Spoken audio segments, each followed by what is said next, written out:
Oke guys, kembali lagi di YouTube channel gua. Setelah sekian lama, akhirnya kita berjumpa lagi di konten ini. Buat teman-teman yang belum tahu, bisa lihat story gua 6 bulan ke belakang. Gua terkena musibah, semua keluarga masuk rumah sakit ya. Termasuk yang lebih parah itu adalah anak kedua gua masuk NICU dan memakan duit yang sangat banyak, dan itu pun tanpa asuransi. Walaupun gua di dunia asuransi, dia sudah asuransi? Ada, tapi masih masa tunggu. Jadi namanya tanggal sial tidak ada di kalender.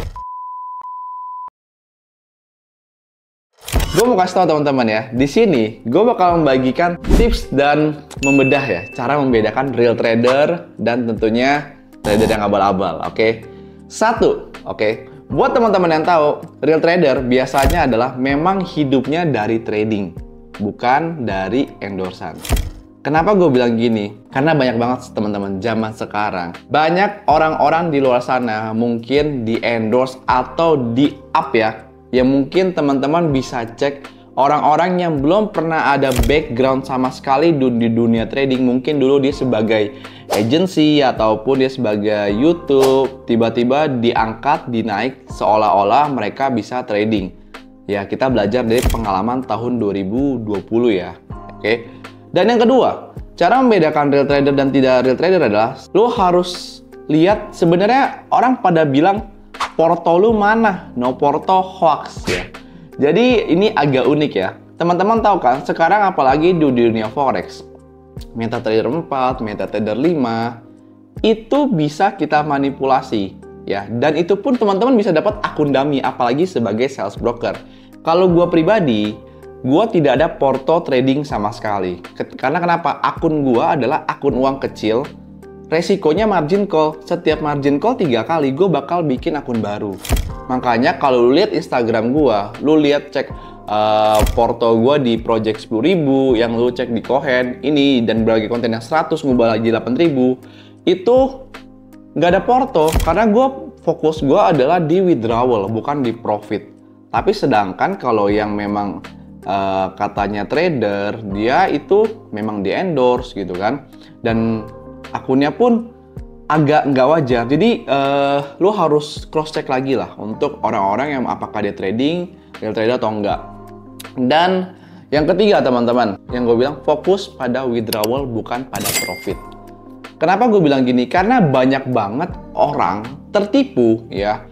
Kalau lo mungkin ya sekarang apalagi sales broker ya, suka menawarkan customer, Bapak Ibu ini kemarin ikut sinyal kita, dapat nih pas $1.000 segala macem. Nah pertanyaannya gini, atau nggak dia pamerin, oh hari ini withdraw profit 1.000, 2.000, 3.000 ya kan.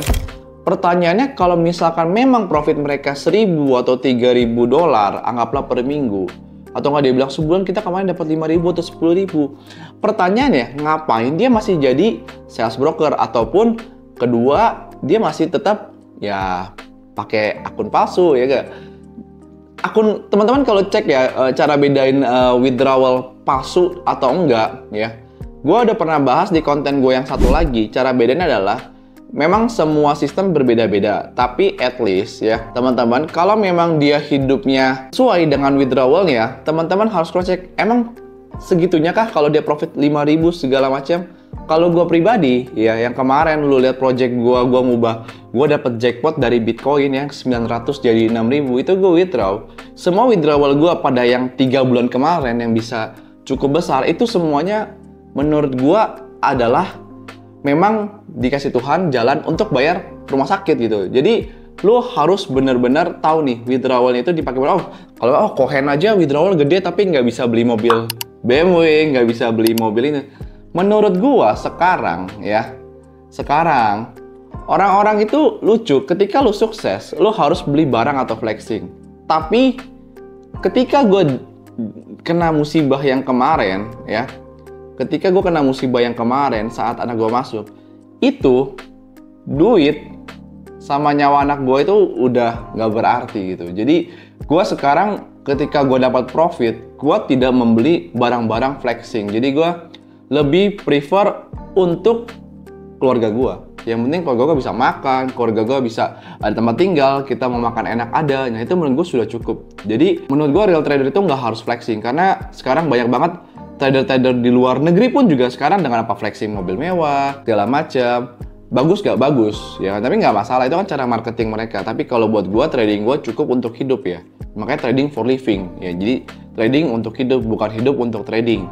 Kayak sekarang, apakah harus lihat chart? Enggak juga, gitu kan. Dan ini adalah perbedaan yang terakhir menurut gua ya. Ini menurut opini gua ya. Tidak untuk menyinggung siapapun ya. Kalau yang real trader, biasanya lu ditempatin di broker apapun, lu survive. Oke?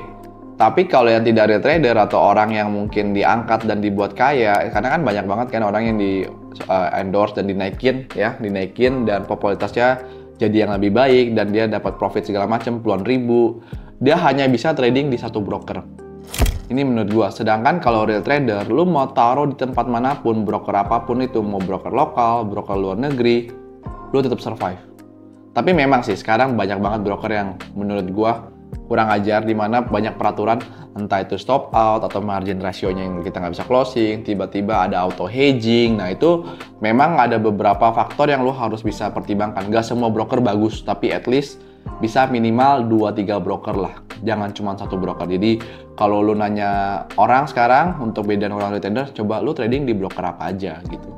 Ya itu aja sih sebenarnya. Jadi semoga teman-teman bisa bedain dari real trader dan tidak. Semoga konten ini menjadi berkat ya, bukan untuk menjelekan. Gue cuman mau mengedukasi karena banyak banget orang ya yang asal ikut-ikutan yang tidak real trader ini ya, yang tadinya berkecukupan jadi ngutang ya. Jadi gue mau harap teman-teman jangan tergiur oleh orang-orang yang flexing profit ribuan, ratusan tapi hidupnya masih di kos-kosan.